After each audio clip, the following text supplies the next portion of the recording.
had to do oil price estimates. Oh man. Josh and I will formulate some creative Oh talk man, I'm questions. so pumped. I'm so pumped. This is my moment. They never said that in any of the updates. They somehow wrote about it, but it was sort of unclear. And I was here earlier this morning, so I went to them and I was like, what? Who wants to know what Okay. Well, that I kills off a bunch of I stuff. feel like they're going to have to clarify his claims. I don't think Sorry, I didn't Justice know that. Department. Oh, by chance.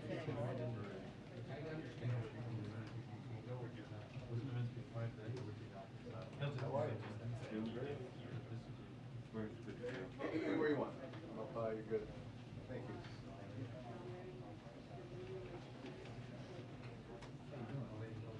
Are you on the trip?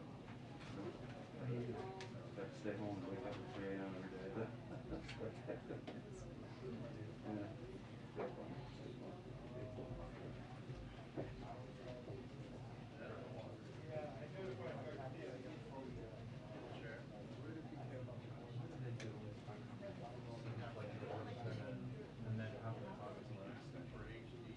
Because they don't like it.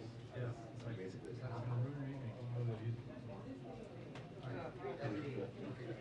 all of them should end with wahaha. I actually think I'm gonna do this.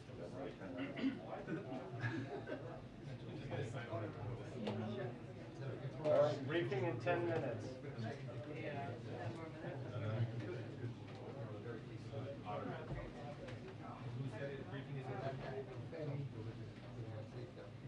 Yeah, I see what you mean, Nancy.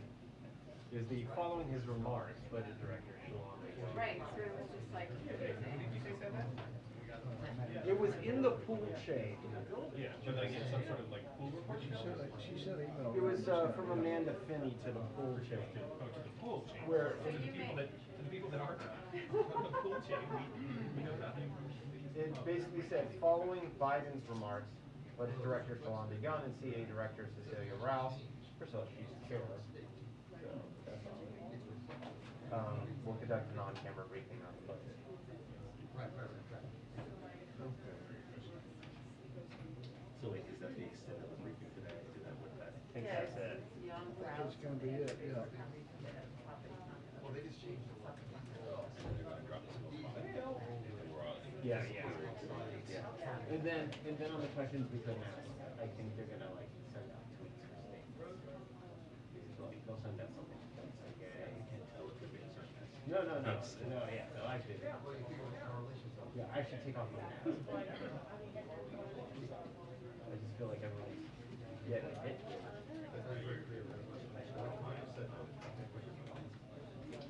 So it's a prep briefing in quotation marks. right. Yeah. Definitely. It's a press briefing if you like want to ask them questions about the budget, if they're not like rushing, that's all.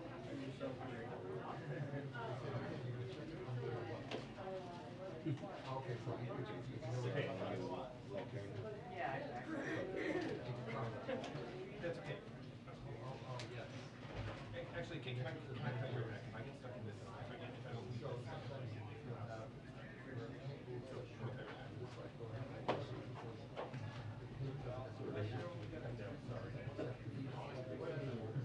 Bailing out on us, Mr. Sheriff? I'm bailing.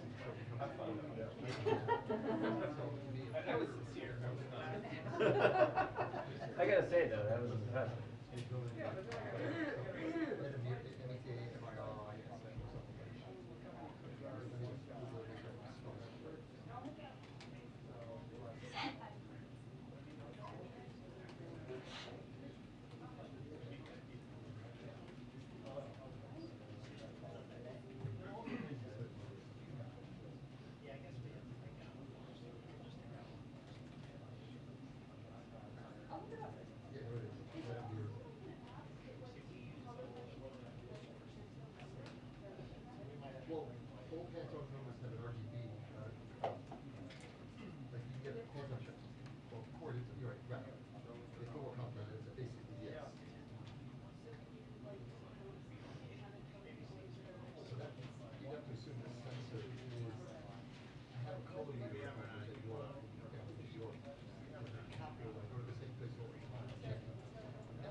Got it.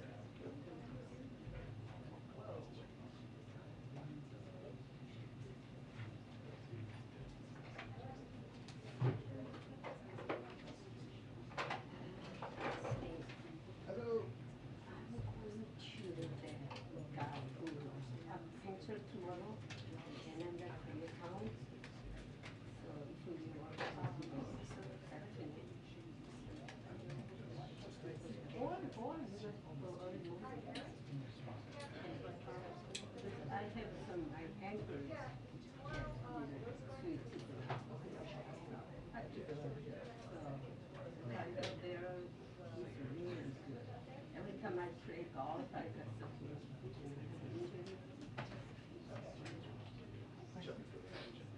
then you know.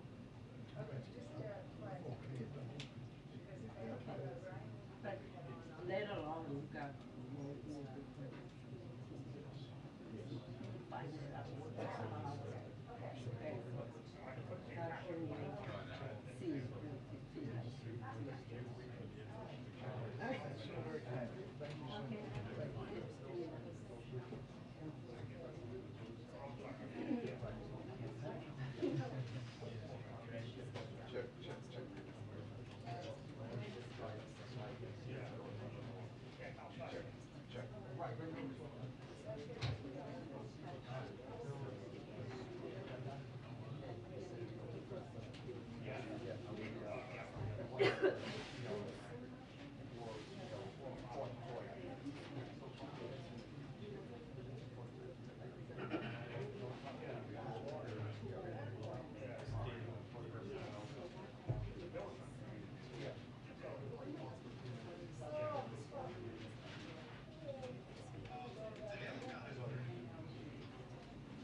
He's from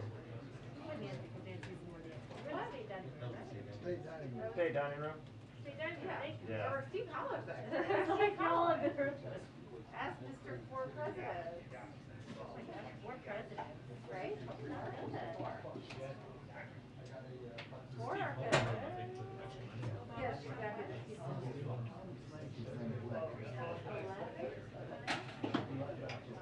Wait, how many, is this your fourth? This your sixth? Six. You started with.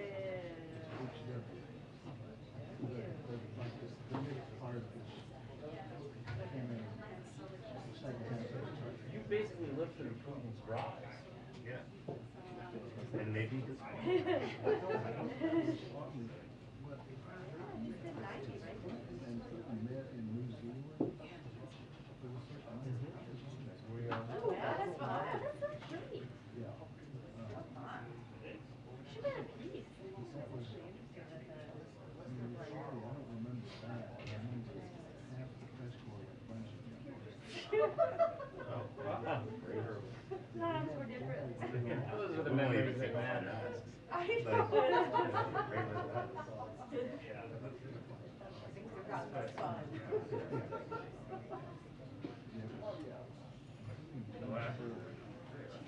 I can actually picture that.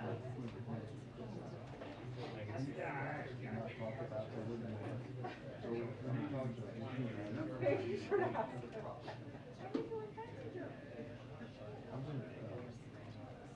Yeah, were you in the half?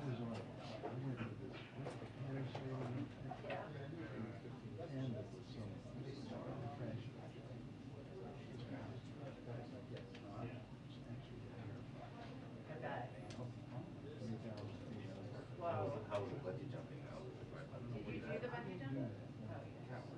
Oh, yeah. I'm afraid of heights. I'm not bungee jump.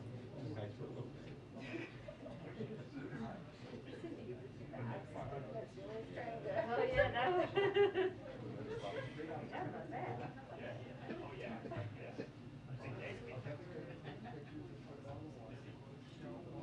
I would read 10,000 words about the rise and fall of Putin from the White House.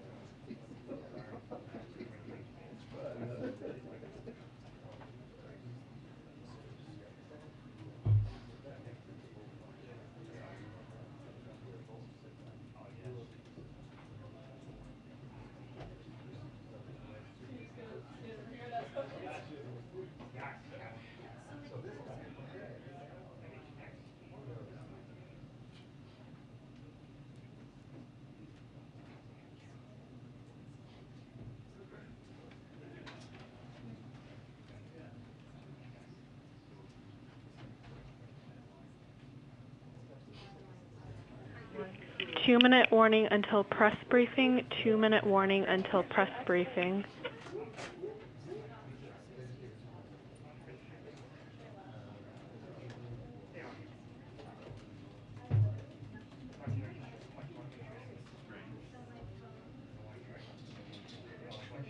I didn't realize that. Huh, yeah, they did take off this portion of it.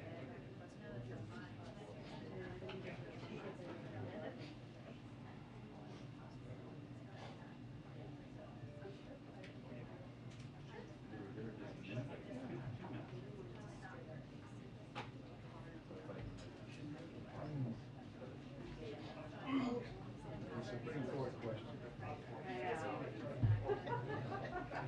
Pretty sneaky. Yeah. Supreme Court question about J.D. Talk.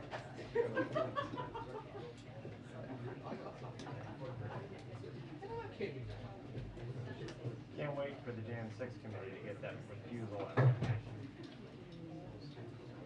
I know. Oh, yeah. I'm hoping I'm gonna make my 3:30 script deadline today.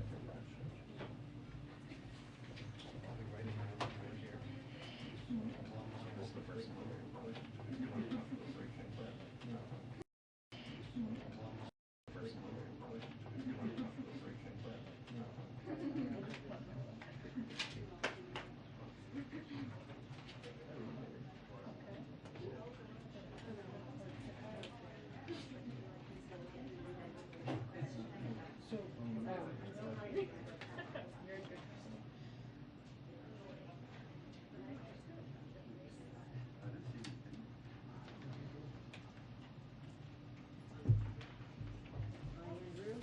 Good afternoon.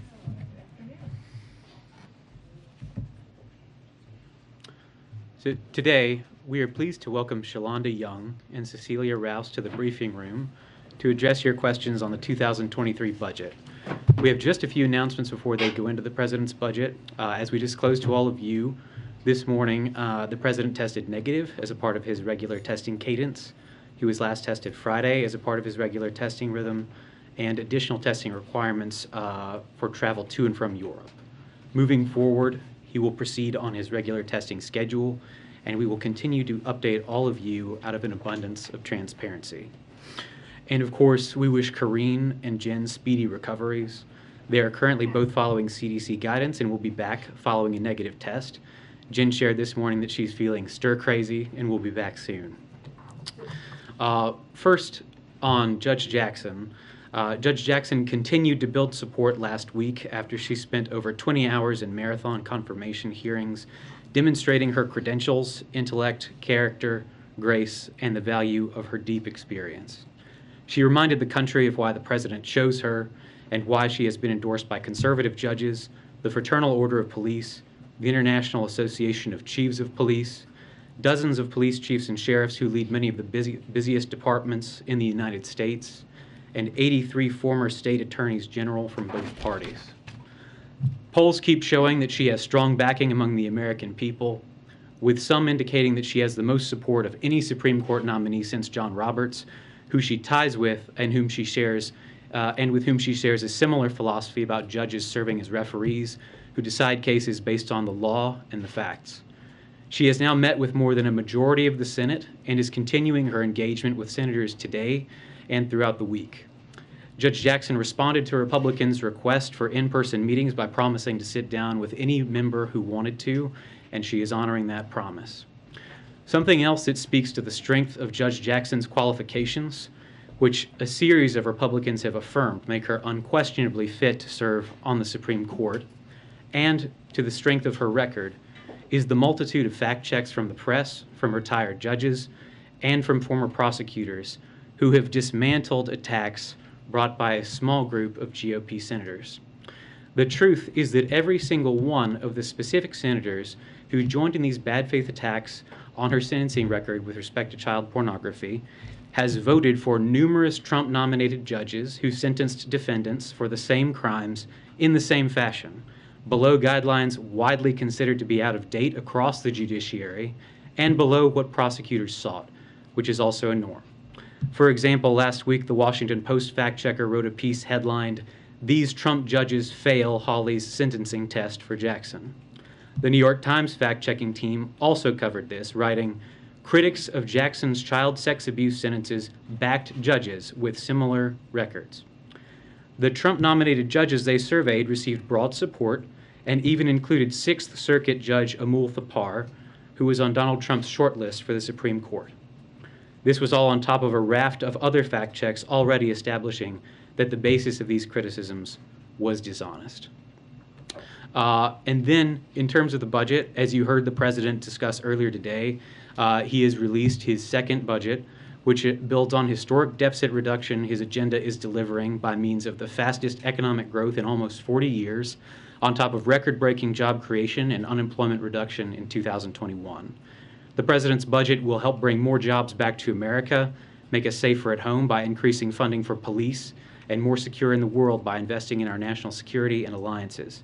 And it will pay for these crucial policies by asking the ultra-wealthy, the top 1/100th of 1% of Americans in terms of income, billionaires and 100 millionaires, to pay an income tax that's aligned with what most people in the workforce pay. We encourage Republicans in Congress to support that approach, rather than their proposal to raise taxes on half of working families and taking health care coverage away from millions, while gutting protections for Americans with pre-existing conditions in order to hand out even more tax giveaways to the wealthiest.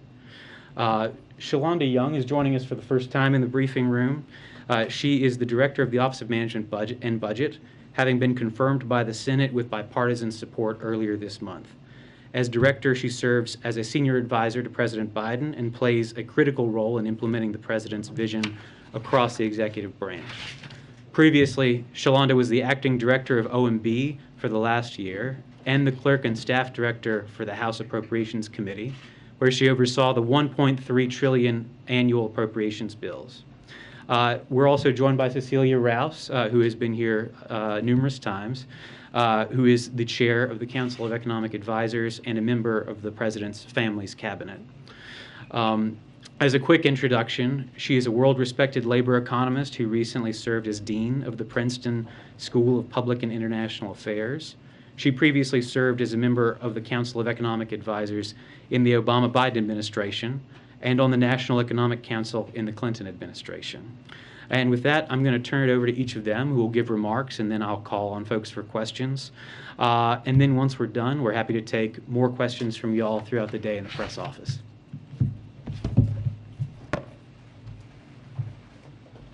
All right, be nice to the newbie.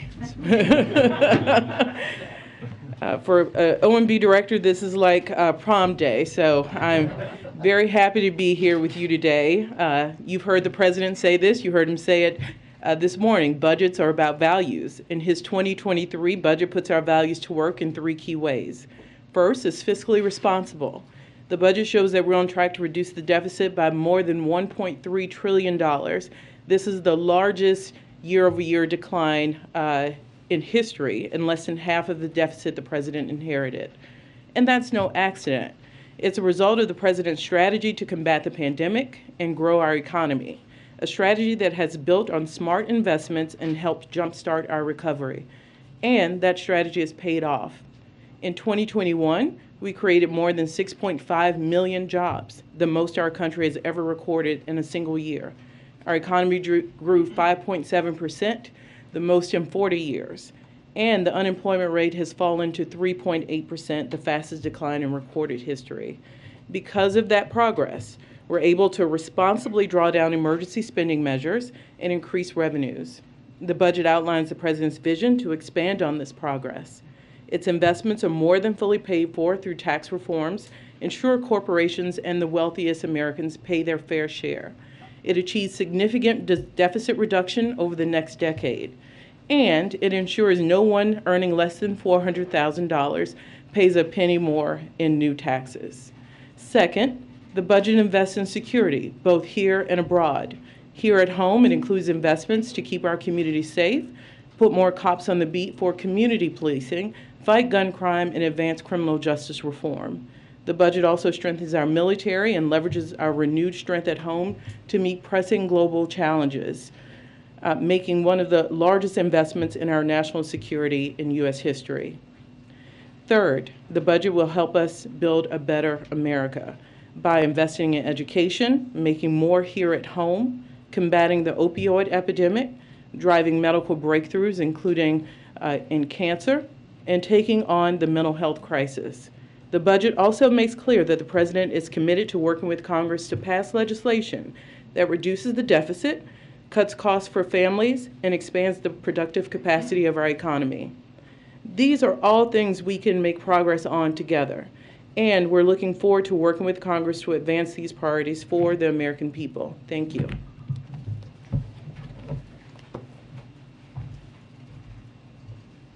Good afternoon. This budget builds on the solid economic gains of the first year of this administration. The recovery over the last year has been extraordinary, quicker than independent forecasters had projected. Over 2021, real output grew by 5.6%, the fastest since 1984. The unemployment rate fell at its fastest pace since modern data began in 1948.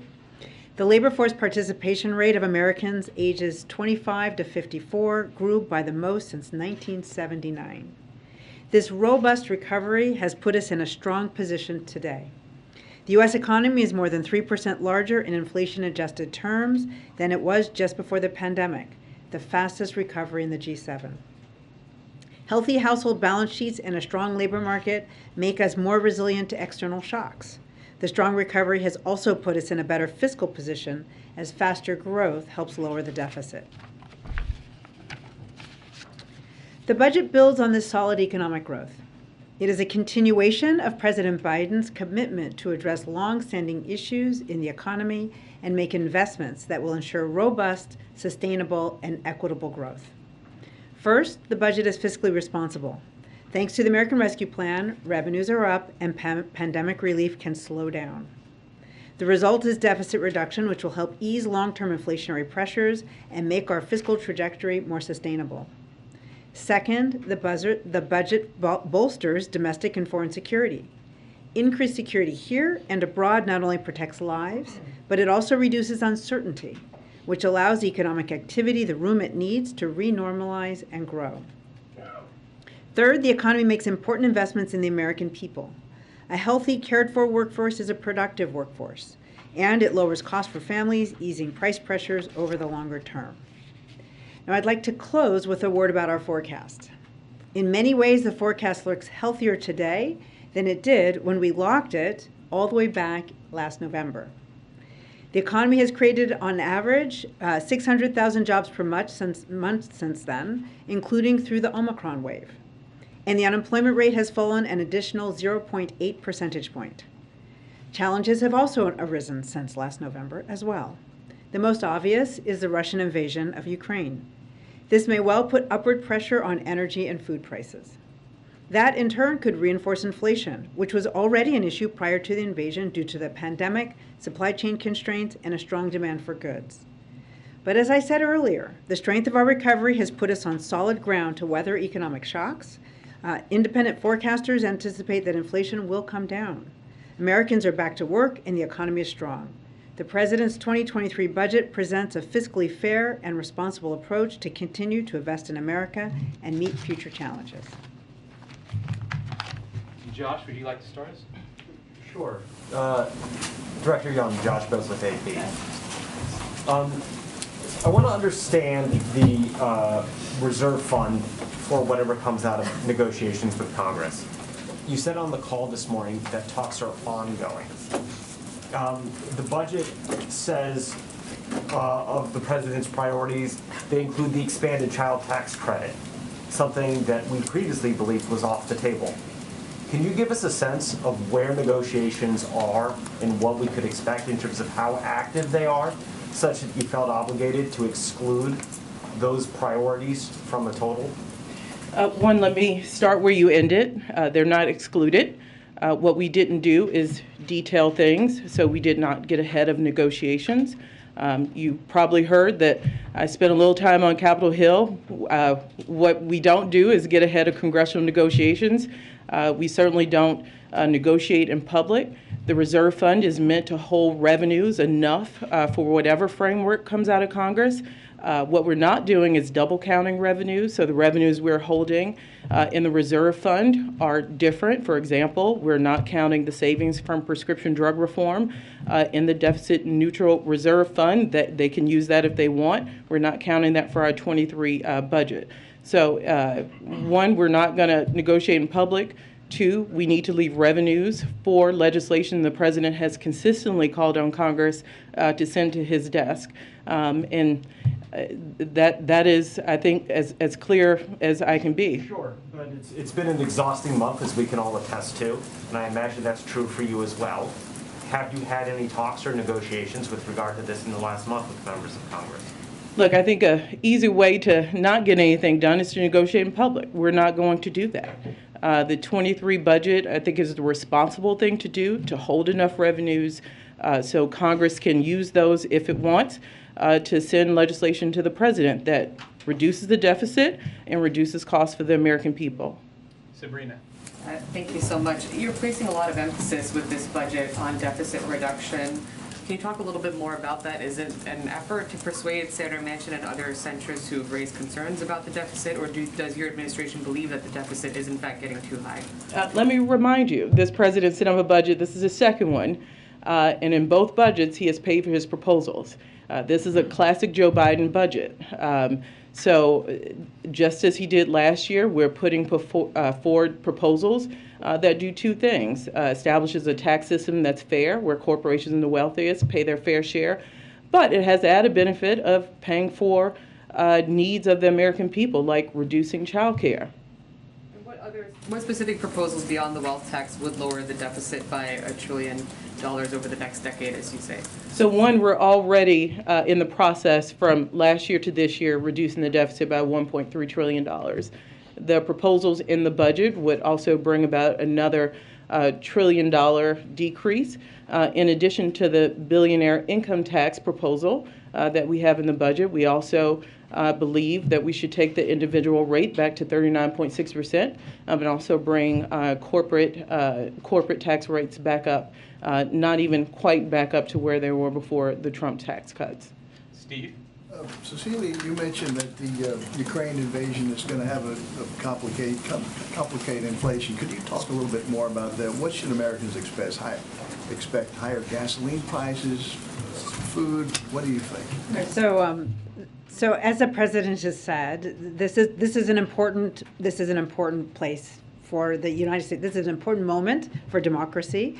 But what we do know is that Putin's invasion of Ukraine will have impacts on both energy prices and food prices. So he has, as the president has said, we can expect that while our sanctions are going to have their focus and most of their impact on the Russian economy, that we can expect that we will see a bit of impact in the United States as well. So the first we're seeing is some impact on gas prices and oil prices. We can also expect through fertilizer and energy prices to see some impact on food. That said, the president is focused on doing what he can to ensure that those increases are contained and that they are not, they're doing what he can to ease them for the American people. So that is, he's worked with our partners to increase an additional 60 million barrels from the Strategic Petroleum Reserve, and he has other options on the table that he will be considering as they come up. In terms of food prices, the U.S., we don't expect a shortage here. Because we are net exporters, but we are acutely aware of the fact that there are regions in the world that depend heavily on exports of wheat in particular and other grains from the Ukraine and Russia, and we're working with our partners to ensure to minimize the impacts globally. Nancy.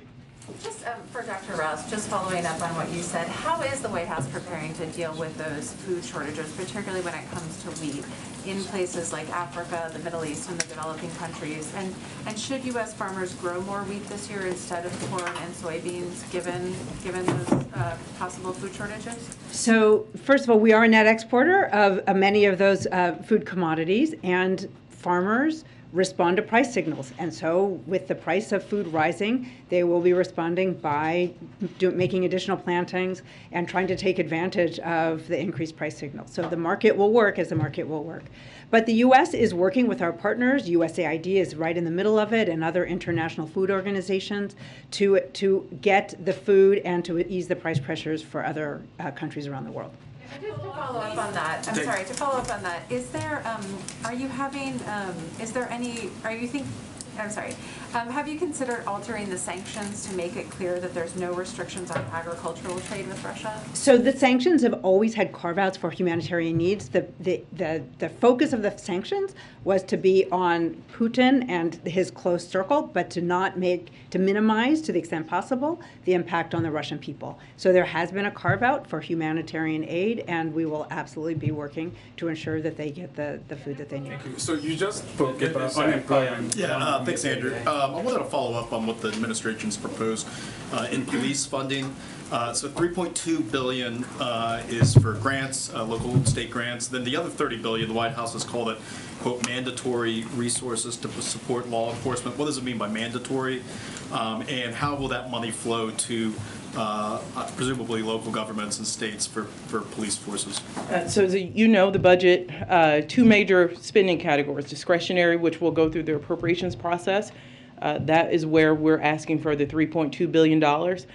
There are traditional accounts like the community-oriented policing account and burn jag that the Appropriations Committee already funds. We're asking for increases in those accounts. The mandatory side, it is a new proposal.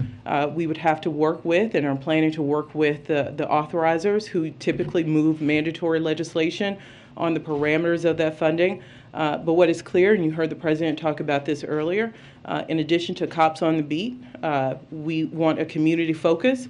We also know that it takes a comprehensive approach, that police forces around the country should have mental health services, psychiatrists. That's why our community violence initiative, we're asking for money not only in DOJ and in HHS on the discretionary side.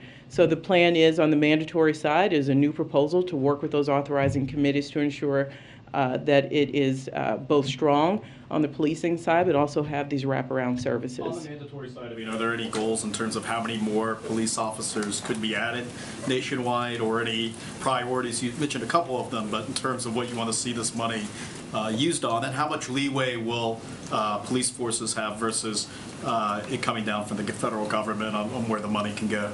As you know, these decisions are best made at the local level, not even the state most often when it comes to policing efforts. So what we plan on doing is working with the judiciary committees to ensure that we provide flexible enough funding, but be very clear that we expect a community focus, and also that we have the wraparound services necessary, including mental health services, to make sure that we bring down violence in our communities. And when you talk about unemployment, do you take into account the millions of Americans who have lost, who have left their job? Do you take that into account? Sir, we're calling on MJ. You all have said that the inflation estimates for this budget were set in November, and if the invasion were to be taken into account, the outlook would look pretty different. So should we expect an updated analysis from this administration on that front to take into account the invasion? And also, just in terms of the timeline, do you all have an estimate for when people can expect things to level out again? Can we expect that during this calendar year? So we will be doing a mid-session update of our budget later this summer. That is typically what we do. And obviously for next year's budget, we will use a new budget that will not be quite as old, at least for next year. Outside forecasters who have been, who are studying this as well, expect that inflation will be higher than they were anticipating back when we locked our budget, so then at the beginning of the year before the invasion. But they do expect that as we learn to maintain economic activity while we are still working through this pandemic, while supply chains continue to improve, although obviously there's uncertainty there with, for example, lockdowns in China, but we expect them to work through that we expect supply chain challenges to ease. We do expect inflation to ease this year and into next year. We have a 4:15 out, so we're going to need to go, but just send us any other questions you have in the press office. What happened to Jake Sullivan? Where's Jake Sullivan? Jake Sullivan. Thank you. Thanks for coming. Thank you.